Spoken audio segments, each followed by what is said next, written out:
Within rural areas, first responders and the volunteer EMS may take longer than expected to respond to an emergency. Especially in areas served by volunteers, they'll need to travel to their firehouse before they make their way to a scene.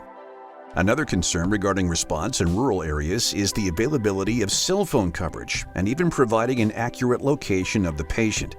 Cell phone coverage can be spotty, and the patient or caller may be in a location that is difficult to describe if there isn't a nearby address to reference. Another delay in response could be secondary to patient access.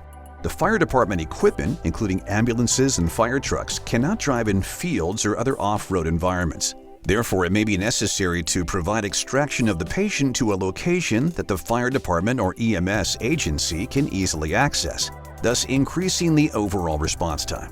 That is why performing critical interventions early, like bleeding control, are important for the overall success of the patient's care. In our county, everything's divided by one main road, and if you're north of that road, there is no north, and if you're south, they call it south. When we were told to go to 800 North 244th Street, when we arrived at what we thought was the location, we were in the dark in the country and there was not a homestead in sight. We started searching along with the deputies. We were literally stopped alongside the road, killing time, trying to figure out where we were going. When we finally realized what had happened, we radioed back and had the 911 caller give us their name. And it turns out that they were on south of the highway rather than north. So we were sent the wrong direction. And I would say that killed probably 5 to 7 extra minutes. 5 to 7 minutes is a long time if you're struggling for oxygen, if you're having a cardiac event, if you're having a bleed. 5 minutes is a long time. So try and stay calm and give great directions on where to go. Even if you think your address is completely clear, make it very clear where you are.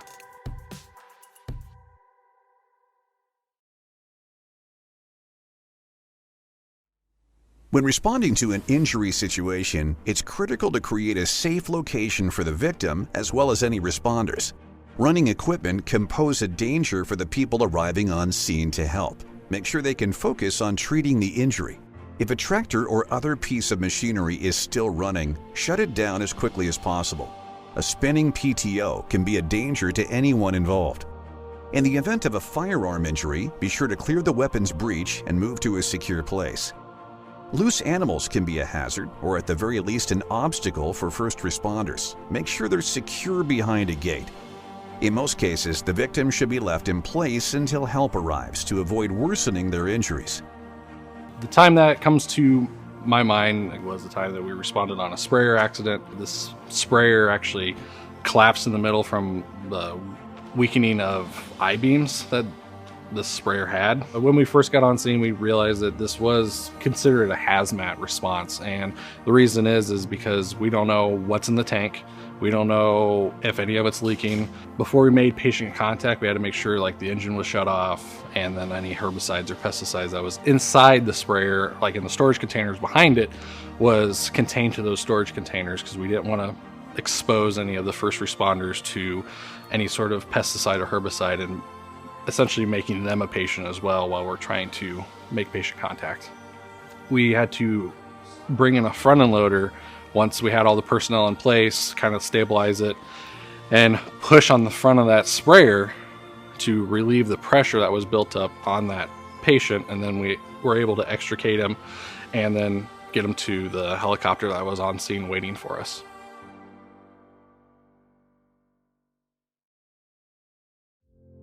There are two basic types of bleeding wounds that will need to be addressed in the field. The first is a venous wound. This bleeding can be slow if it is superficial, however, it can also be steady, like the flow out of a punctured gallon of milk. Generally, venous bleeding can be stopped with simple direct pressure. The second type of bleeding is arterial bleeding. This type of bleeding tends to squirt out like a water gun. Again, the amount of bleeding depends on the size of the wound. However, arteries that are in the upper legs, upper arms, and abdomen can lose a large amount of blood in a very short amount of time, causing death in as little as 10 minutes. This makes quickly controlling the bleed extremely important. To apply direct pressure, you must first see the wound. Remove the clothing around the wound that is blocking your view. Apply direct pressure using gauze, clean cloth, or any cloth immediately available directly over the wound. The pressure will likely cause pain, however, it should be held for at least 15 minutes for minor wounds, and for large wounds, the pressure should stay on until medical help arrives. If direct pressure is working and you need to travel with the patient, secure the dressing with gauze or other suitable wrap knotted directly over the wound so that the pressure continues to be applied. Times that we've had not necessarily uncontrollable bleeding, but like profuse bleeding, originates really around like the head or arms where we apply direct pressure. What we do, especially on multiple calls that we do run when it involves profuse bleeding, is to apply that direct pressure with preferably some sort of gauze or some sort of dressing to bring those under control. You apply that direct pressure and clots start forming because that's how our body reacts, and keeping those bandages in place, those clots will bind to it and help stop the bleeding. We never remove them because we don't want to pull those clots out and then make the bleeding worse. So direct pressure is something that we do as EMS professionals, and it can really help us out with treating the patient and getting them stabilized into the appropriate facility.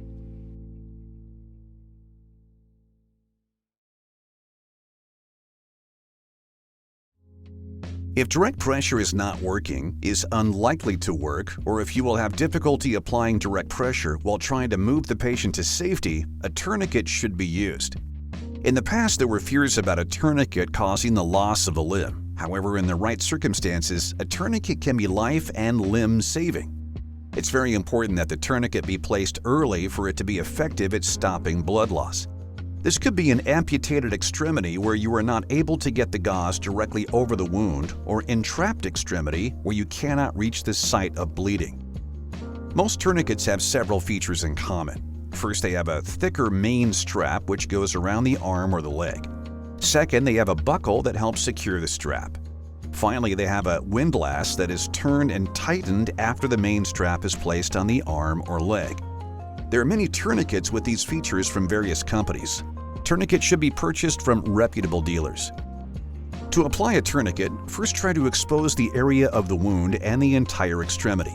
The tourniquet should be placed at least 2 to 3 inches above the wound, and the main strap should be secured as tight as possible prior to tightening the windlass. Tighten the windlass until the bleeding stops and you can no longer feel a pulse below the tourniquet. Do not remove the tourniquet after it has been applied. Expect the tourniquet to be painful. If a single tourniquet has difficulty controlling the bleeding, a second one can be used in the same way. If you do not have a commercial tourniquet, one can be improvised. While an improvised tourniquet would not be as effective, it is better than no tourniquet at all with severe bleeding. Use a shirt or other long strip of material tied tightly around the leg or the arm above the wound. Use a long stick or metal rod as a windlass and secure it to the cloth around the leg. Turn the windlass until the bleeding stops and then secure it to the extremity with another piece of cloth above the first piece. In all my years of being in EMS, I have never had to place a tourniquet. We've been able to control it with direct pressure, elevation, which you're started in basic first aid. Nowadays, tourniquets is a thing to do, but also I would encourage everybody to take the course to stop the bleed. I would not hesitate to put a tourniquet on anybody, anywhere. But get the good ones. Don't use the rubber band ones, but get the good ones. And I think you'll be ahead of the game if you ever need to use one.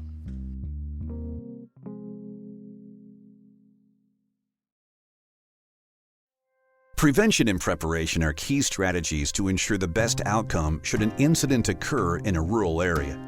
A simple strategy is letting someone else know where you will be and checking in with them on a regular basis. Let them know that if they don't hear from you by a certain time, that they should go look for you in the area where you were working. Another common sense strategy is keeping a form of communication on your person at all times when working. Keeping a cell phone or a radio available for easy communication will help, and a signaling whistle can be effective without power. Another consideration for prevention, especially in larger agricultural operations, would be to invite the local fire department or EMS agency out to your property or facility to tour and get a sense of the layout of your operations and identify reference points for rendezvous should an emergency occur. A cell tower or grain silo can be an easy landmark to reference. In some instances, it may be necessary to initiate treatment prior to going and getting help. Especially in the cases of life-threatening bleeding, it's important to stop blood loss before moving. If you're working in an off-road area, be aware that you may need to walk to an accessible location. I would encourage people to not be afraid to stop and help. I've been to a lot of car accidents along the road that maybe look really horrific, but they're really not, thanks to airbags and seat belts. Maybe they have some minor bleeding and we get to the scene and, we're 10 to 15 minutes away sometimes. And we have people that have just stopped along and helped, maybe just put a t-shirt over their bleed or some encouragement if they need it. It's always nice to show up and have someone already there, maybe give us an idea what's going on and helping to stop any bleeding or any bad injuries that have happened.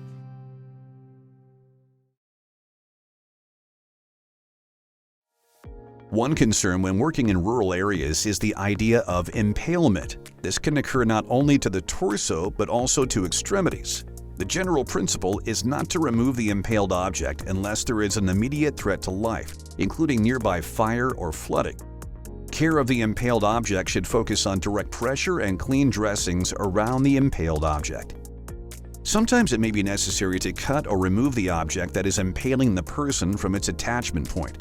Extreme care should be used when using any kind of saw or cutting device, as vibration and/or heat can be directly transmitted to the patient.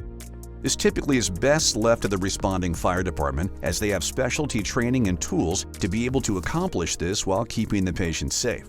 Of course, if there is an immediate life-threatening hazard, priority should be to move the patient away from that area by whatever means necessary. Calling for help early in these situations and providing an accurate description of what happened so that resources can be appropriately dispatched is of the utmost importance. We were dispatched to a elderly gentleman driving his four-wheeler, checking his cattle. When we got down there, we noticed a steel post was into his side. Our main problem was trying to keep the area clean because there was a lot of cow manure and debris and everything that was around him. It was like a 3-foot little post, so it was easy to secure the post so it wouldn't move around inside of his body. Because the other focus was we didn't want to get any more material in the wound. We don't want the impalement to come out due to the fact that he could be up against a bleeder or something. You don't want that to come out. You want to leave that impaled object in, if at all possible. And by then the helicopter arrived on location and took him in.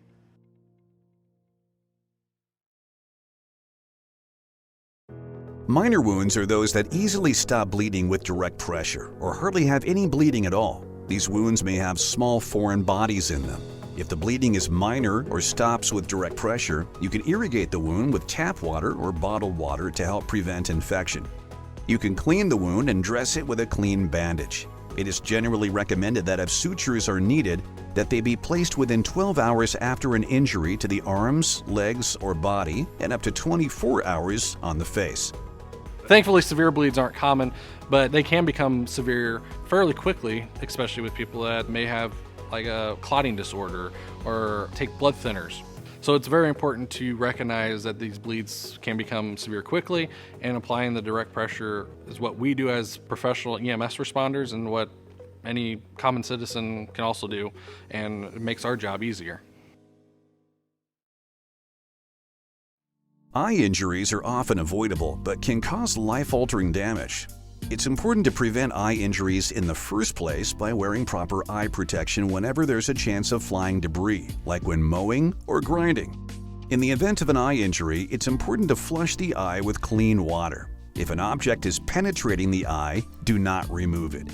Keep the object still using a cup or similar object and wrap to prevent the object from moving until medical attention can be given. Any significant eye injury will require medical evaluation. We were dispatched out in the field. A farmer was pulling a nurse tank, anhydrous nurse tank. Anhydrous, for any strength at all, it's a killer. It'll definitely blind you. One of the hose came off and it kind of sprayed him towards the face. So when we got on location, he was complaining of his eyes are burning and stuff. At that time when we do anhydrous, we usually carry extra water. So we carried a couple gallons of water and we just kept flushing and flushing and flushing all the way into the hospital, because that's what we was trained to do. By the time we got to the hospital, opened the back doors, the water was running out of the back doors. We used so much on his eyes. And that's what saved his eyes, was the continuous flushing.